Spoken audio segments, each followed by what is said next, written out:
अखिया न ठहरे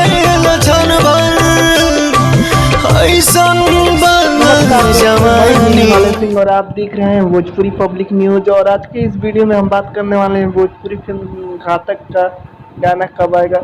जी हाँ, ये इस फिल्म का ट्रेलर 4 जुलाई को रिलीज हुआ था, यानी कल रिलीज हुआ था। अब इसके गाने का बहुत लोग कमेंट कर रहे हैं कि इसका गाना कब आएगा। घातक फिल्म में 4 गाने हैं और चारों गाने एकदम अश्लील मुक्त हैं।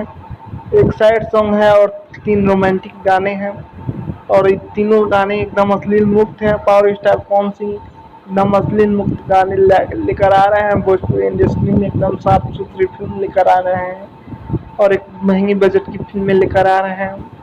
तो घातक फिल्म का पहला गाना रिलीज होगा जुलाई में ही, 5-6 दिन बाद। इंटरटेन म्यूजिक यूट्यूब है, ऐसी फिल्म यूट्यूब चैनल पे पहला गाना रिलीज हो जाएगा और घातक फिल्म का पहला गाना ऑडियो में रिलीज होगा और बहुत ही शानदार गाना है पवन सिंह का पहला।